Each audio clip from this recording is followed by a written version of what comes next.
So, welcome back, everyone. Day 6. Wow, well done. You're doing a good thing. So, just bring your body to your mat. There's no judgment.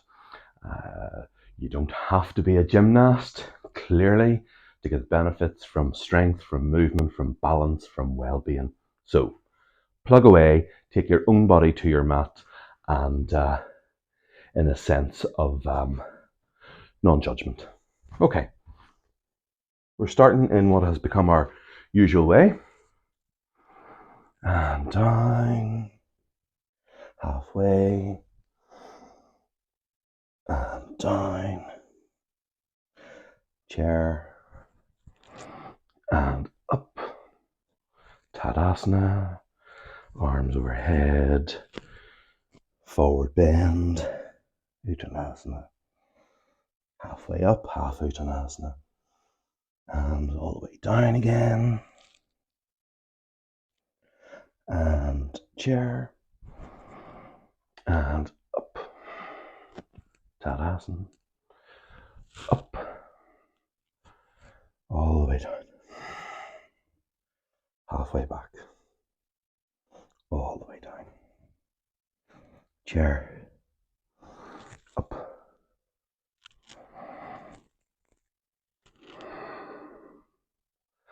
Tadasana, and we'll move on.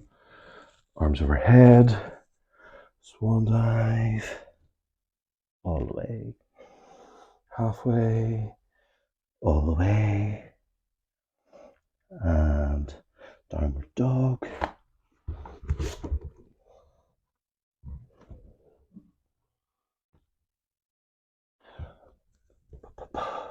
And warrior 2.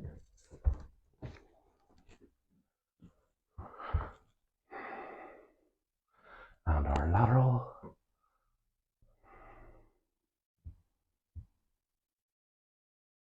And come up and out. Opposite side. Warrior. Lateral. Active legs. Out and down. We're going to come up on the same leg. Downward dog. And warrior. Warrior 2. Up.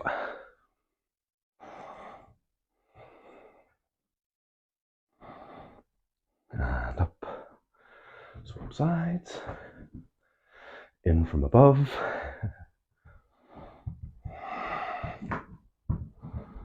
Adjust your distance. Intense lateral. No, just lateral. Up and to the floor. Downward dog.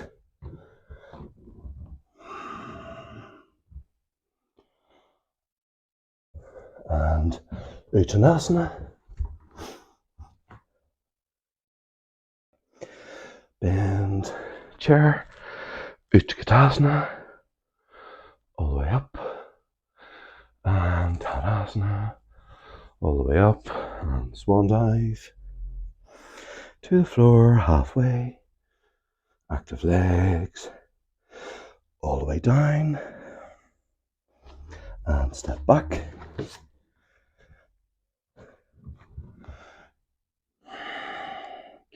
And we're going to do our knees to the floor, so get your distance, get your additional padding, and from this sort of tabletop, it's a sort of mini warrior 1.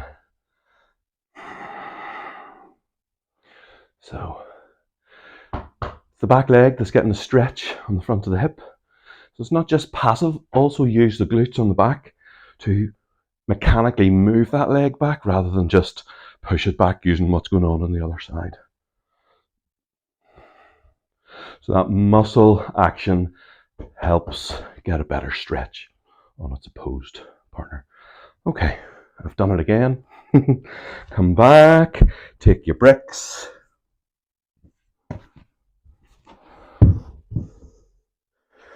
So I am lower, but I don't want to be sitting, I don't want to be passive.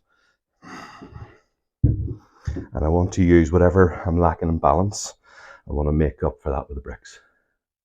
And then lift and lengthen forwards, as if you could lift your sternum to the end of your mat. Same side, coming forwards. So you find it wherever the stretch is happening and work the muscles on the opposite side as well. It helps switch off the muscle being stretched.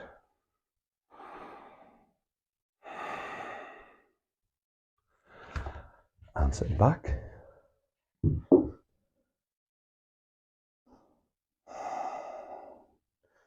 Right, I'm going to re-lengthen through the spine and forwards. Oh, aye. Don't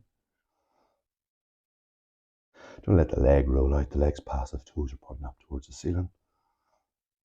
And then forwards to prepare to come out. Both knees, big step forwards into that mini Warrior One, Virabhadrasana 1. It's okay in this pose, or in this version of the pose, for your knee to drift past your ankle. It's protected because you're using the blocks. We're not going to use, put all the weight in this tendon to come out of it. Okay, and then back.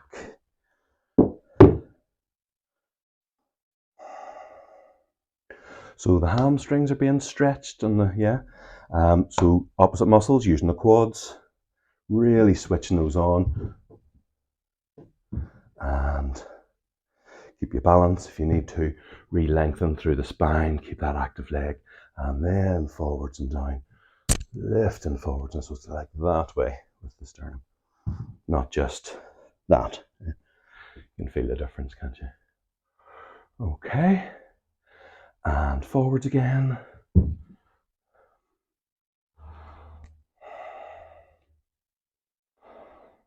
So again, we're getting a stretch just because of where we've put the joint, but also using the opposed set of muscles switched on, helps switch those off as well as driving. It gives you a neurological aspect as well as the mechanical aspect to the stretch. And back. Lift and lengthen forwards.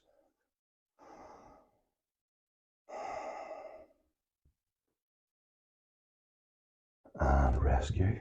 So let's come out enough to rescue the knee. We'll come off our support as we're moving on from it. Lengthen our mats out. Okay, back into downward dog. Step forwards. Uttanasana. Staying low. And then chair. So I'm just checking in, because what happens is you go weight into the front and you push your belly forward. So minimize, weight in the heels. And down. And then just while we're here, we'll step back from, so pick a leg, big step back. So the hips are going to face forwards for Warrior One, or their best version on forwards. And then, see my heels lifted. That's okay. If it was really wobbly, I'd be closer to the wall, or I'd have a block for the back foot. Keep your tailbone lengthening down and come into that. Any niggles in your lower back, check in with your pelvis, get some more posterior tilt. If that can't move or doesn't fix it, come higher, try again. Okay, don't live with the niggle. And we do that. Down, step forwards, opposite side. So we've got a better idea of our distance. I'm going to be on the ball of that foot. Exhale. Posterior pelvic tilt. Now, as you want to tilt your pelvis back, your back leg wants to bend to let you, but you need to have both. So one is playing off the other.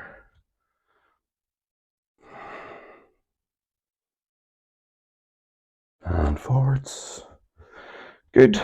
To the floor.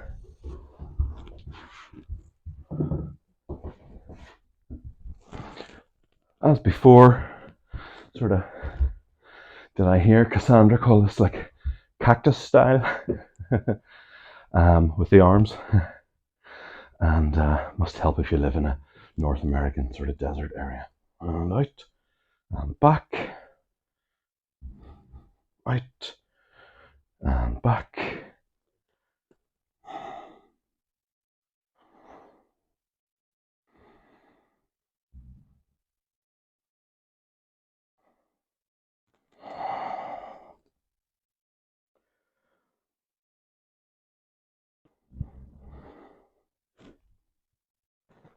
And back and release. See how we're doing for time. Okay. Well, we're kind of on the nose, aren't we? So, straight legs. Bring one up. Draw it on end. Belt. Yep. Straight leg. Ideally straight up, but straight leg first. So it doesn't matter even if it's down here to be straight. That's where you work and you develop over time to come up here. And then if you're happy to, same foot, same hand, out to the side, keeping it lifted up, but don't let the offside roll off the ground, lift off the ground. Back, release. Opposite side. So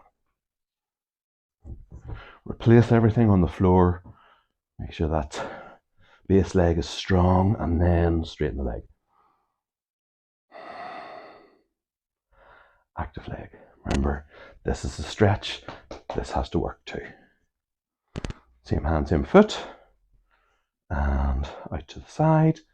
So I'm blocked by the wall here, although it's good to work to a wall, especially if you're kind of fighting this urge, you know, that it's constantly doing this. You can work to a wall to help bring that back down. Yeah. Free this hip from this hip. Okay, and then back. To continue on, if that's where you're at. Lovely work. Day 7, well done everybody. No. Day 6, well done everybody. Back tomorrow for day 7.